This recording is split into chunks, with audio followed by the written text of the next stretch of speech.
Welcome to This Explainer. I'm so excited you're here. Today, we're going to take all those seemingly magical physical changes happening all around us every single day, and we're going to translate them into the elegant, logical, and honestly beautiful mathematical language of chemistry. We're talking about looking at pure chaos and figuring out the predictable rules behind it. Let's kick things off with a quick question to get our gears turning. What do a rusting iron pan left out in the yard, milk that's gone sour on a hot summer afternoon, and the very breath going in and out of your lungs right now, what do they all have in common? I mean, at first glance, they seem completely unrelated, right? One's metallurgy, one's food spoilage, and the other is just biology. Well, the answer is, they're all chemical reactions. And to really grasp how they work, we're going to act as translators and move through 5 logical steps: spotting chemical changes, learning the language of chemistry, balancing the ledger, combination reactions, and finally, decomposition reactions. So, let's jump right into Section 1, Spotting Chemical Changes. To get us into the right analytical mindset here, there's this brilliant quote from Martin H. Fisher. He says, "Facts are not science, as the dictionary is not literature." And I just love that, because it perfectly illustrates that just observing a simple fact, like, say, seeing a piece of iron turn orange, isn't enough. A dictionary is just a giant list of words. Literature is how you string those words together to mean something. In the exact same way, we have to piece these raw, everyday facts together to uncover the underlying science of what is literally happening to the matter itself.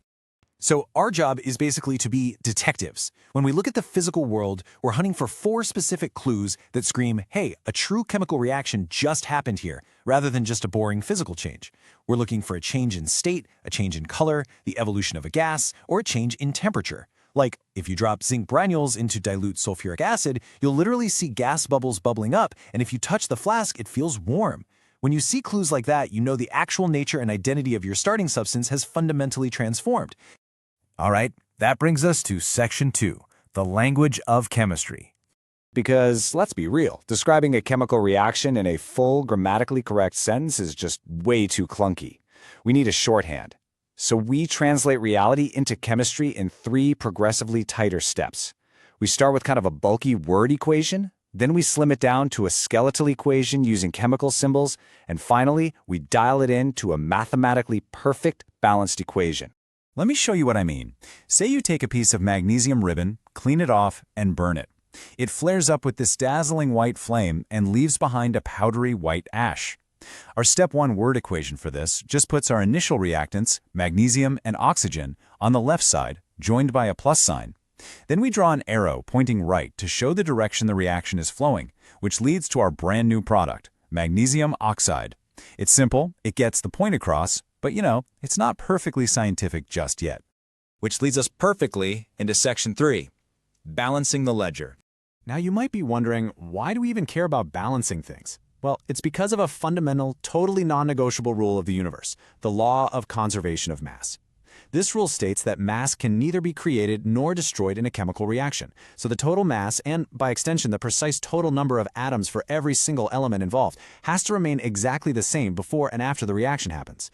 Atoms don't just magically poof into existence or vanish into thin air. Their bonds just break and rearrange themselves into entirely new things.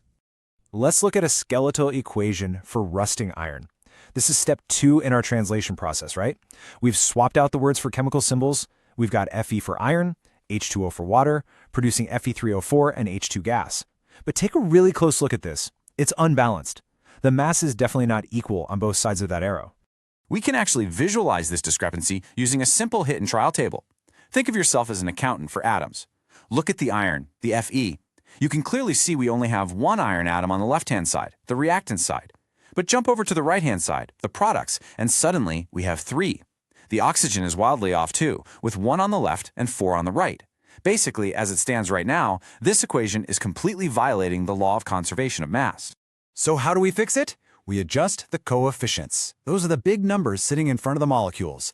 And this is absolutely crucial. You never, ever change the chemical formulas themselves. You can't just change H2O to H2O4 to get more oxygen, because then you don't have water anymore. But by putting a 3 in front of the iron and a 4 in front of both the water and the hydrogen gas, boom, the ledger is perfectly balanced. 3 irons on both sides, 8 hydrogens on both sides, and 4 oxygens on both sides.